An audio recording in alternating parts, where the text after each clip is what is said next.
Hello everyone. Let's talk about obstacles in Magick and Karma and my guardian angel. So in Magick, it takes the route of least resistance. It flows through the easiest channel to become manifest, to reach actualization. So if I do a money spell, for instance, or a spell to gain wealth, it's the magic of that spell, especially if it's not specific or directed, is going to take the path of least resistance. What does that mean exactly?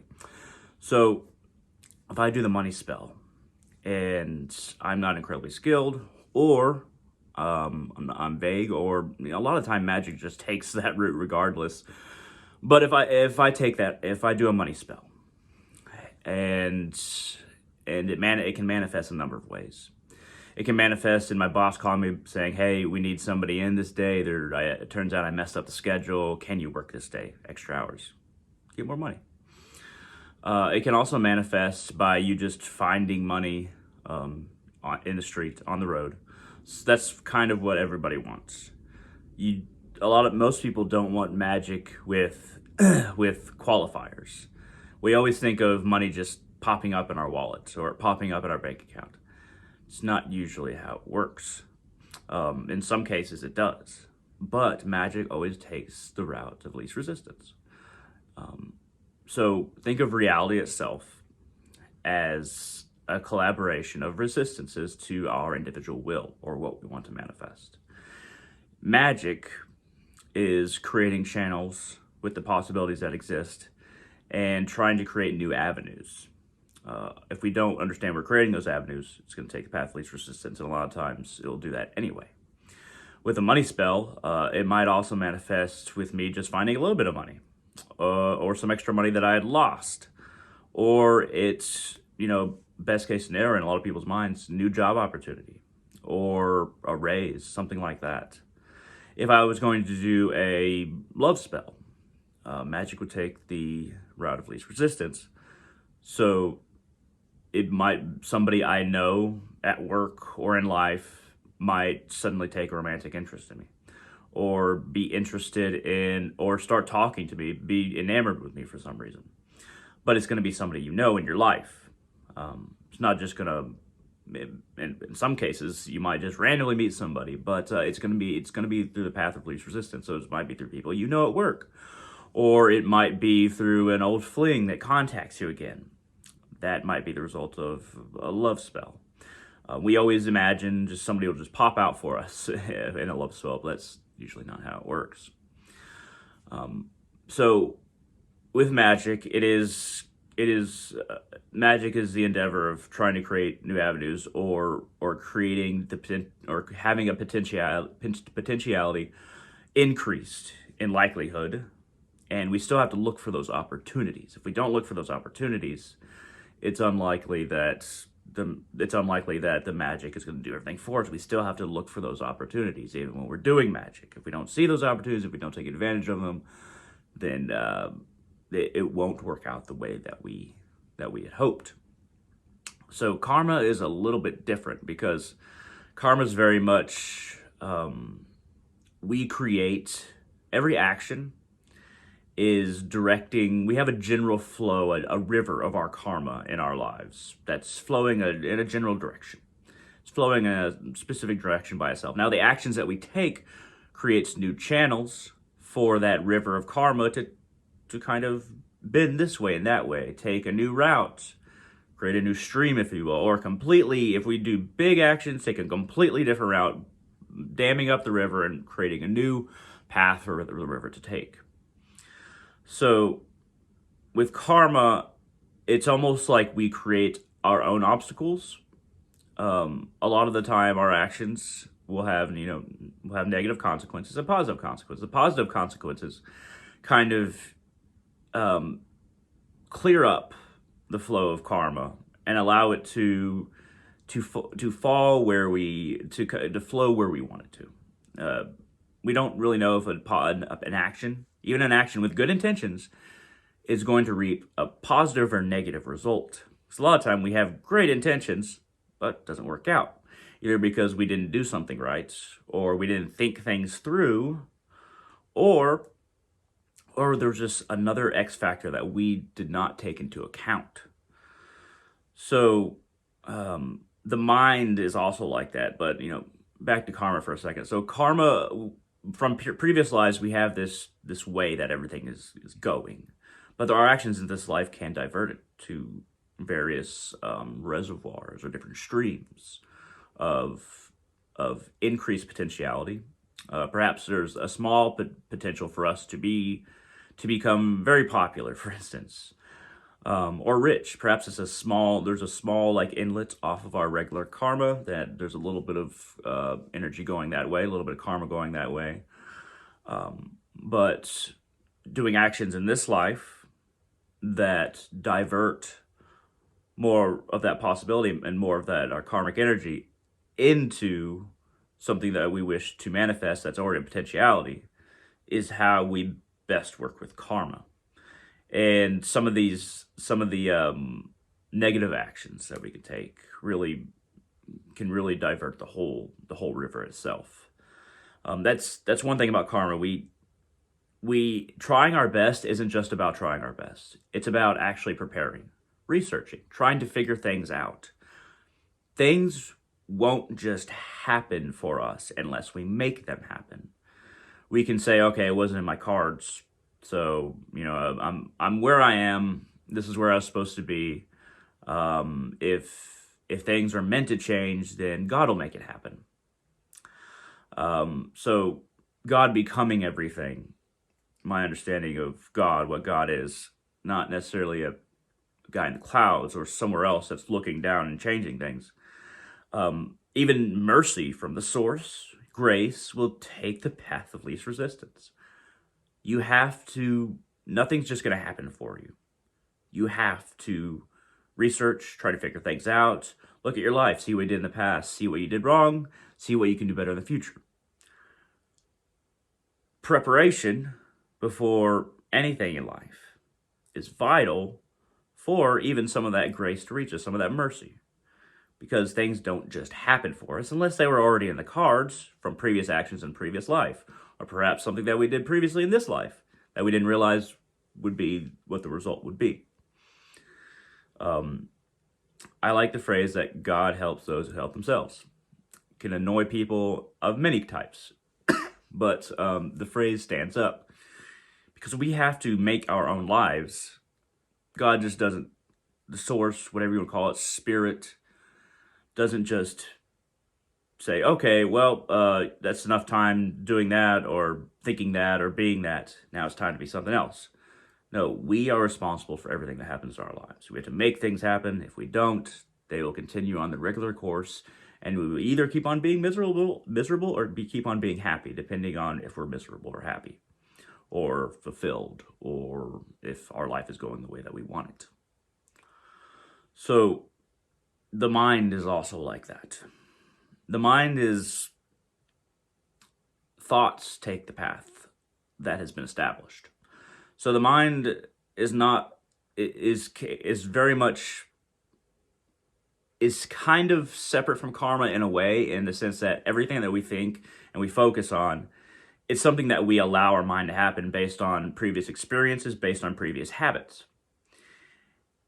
If we want to start thinking about the divine or something bigger, magic, spirituality, we have to start creating those thoughts in our mind. We have to start thinking about them. This creates channels of habit in the mind that thoughts will flow down, because thoughts are going to happen. Think of thoughts kind of like a lake, and every thought that you choose to have or you allow to happen creates a little divot around the lake. Yes, I'm loving this water analogy, so we're going to keep on going with it. So the thoughts again and again and again will create certain divots and create various flow patterns in our mind. Sometimes we don't realize we need to control our thinking and start thinking bigger or better, thinking about deeper things. So we just let the mind flow with maybe things from our childhood or old memories we liked, or likes and interests, or ooh, this food's nice, I like this, or oh, it's time to take a break. Ooh, I hate this job. All these thoughts, they start out minor, but then they can create really big ways that the mind will flow, establishing patterns in the mind. Sometimes the mind, the mind is a mystery to most people who don't understand that they can control it and they have to pattern their thoughts. It's a storm that is scary. We can't control it, and we shy away from those things that make us depressed. We run away from them without addressing them, but we run away from them. Then we go to the things mentally that make us happy, and we don't realize that going on these instinctual urges, this also creates patterns, and it doesn't let you clarify the water of the mind. It doesn't let you deal with the quality of your thoughts. It just creates patterns that you try to run to, but the water gets more and more muddy because you're not addressing the purity of it, the quality of thought.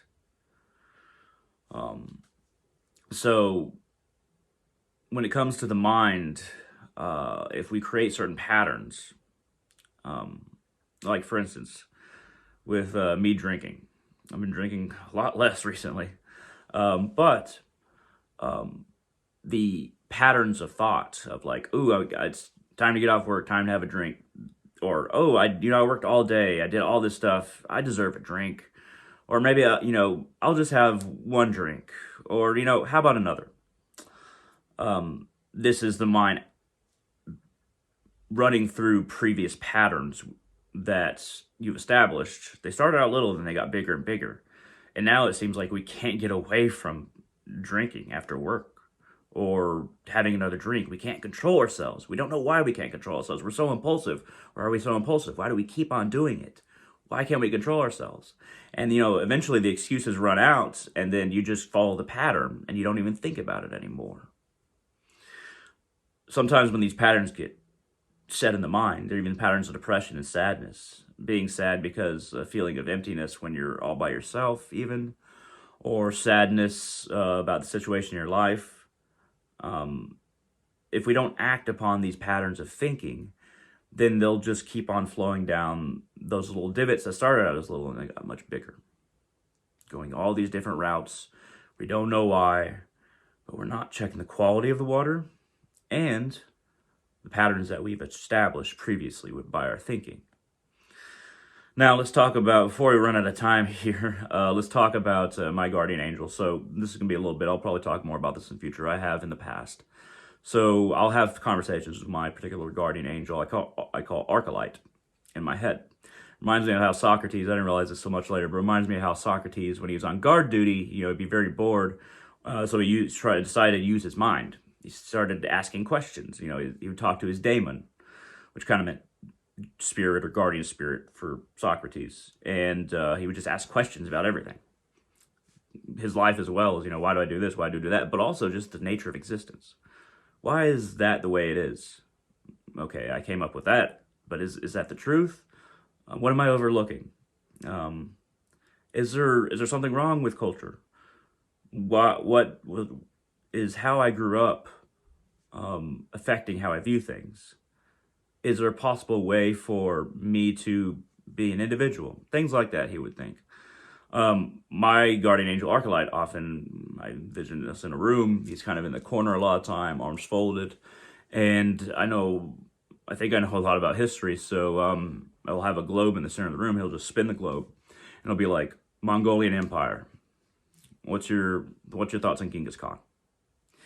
In a way, I'm kind of willing it, but it's a different part of myself. It's my super ego, not my ego speaking to my super ego. Super ego is best version of yourself, virtues, and what you want to kind of like your driving force to be better. That's kind of what Archilite is for me. So I'll be like, okay, Genghis Khan very much shaped the world, very, very intelligent. Very strange that he thought that India was the home of all religion, so he didn't attack it. I kind of agree, but why did he think that it was the home and root of all religion? It was sacrilege to attack it. Did he actually speak to Tingli or God like he said he had visions? Or was that just his intelligence trying to make him an excuse to make himself seem more divine? Obviously very cruel, but he was just, and then I asked, and then Arclight might ask me, he was intelligent. So does cruelty and intelligence, are they naturally at odds? And if they are at odds, then we talk some more, is cruelty intelligence? What did it do for him? What were his goals? Why was he cruel? Would compassion, and then Arclight would ask, would compassion have maintained his empire after he died? Because he ruled because people were afraid of him. His empire fell apart to infighting afterwards because his empire was held together by fear. And, by having this conversation with Arclights, realize that if empire was held together by compassion, might not have fallen apart, but then he might not have conquered so many people or gained so much empire.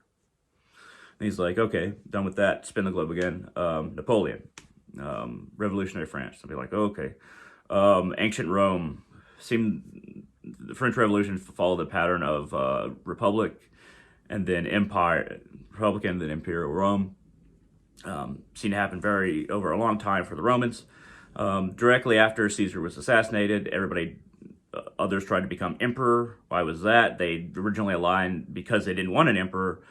But then they found, I started talking to them about this, then they found a new possibility, and it seemed like everybody was trying to take it. They were acting based on instinct, not based on the republican ideals of Rome. It seemed like as soon as things hit the fan, the ideals went out the window.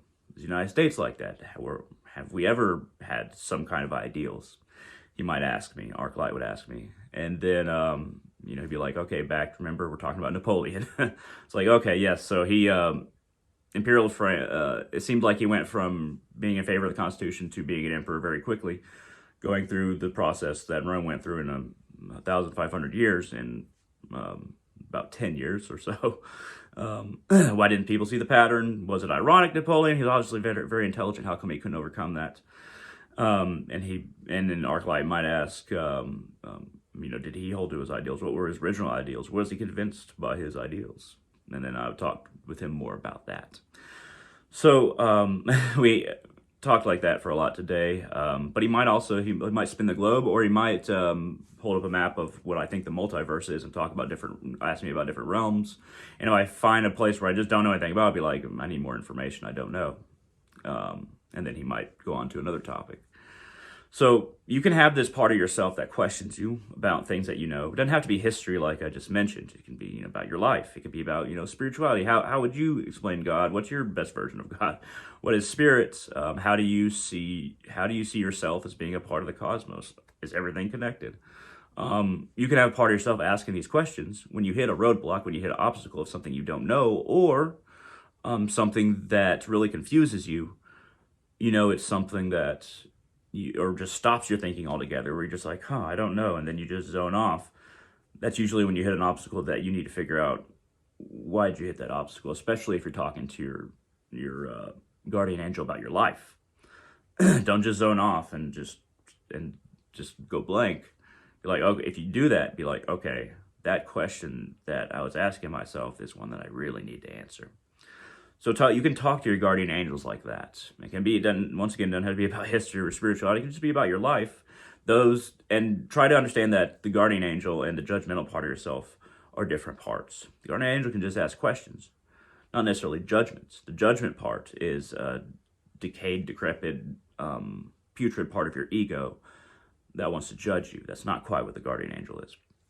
Okay, so we're running out of time. I hope this has been interesting. This has been a video about magic, karma, obstacles, and my guardian angel. I hope you found it interesting. If you like this video at all, hit that thumbs up down there. It really helps out the channel. Also, I have a Patreon page. I'll put it down there in the description. It's www.patreon.com/darkrealist, capital D, capital R. If you like my work, feel free to support me on there for as little as $1 a month. If you want to give more, help out the work that I do, I really appreciate it. But yes, feel free to leave a comment, share this video wherever you want, as long as you give me credit, hit that thumbs up, and I hope all of you have a wonderful day.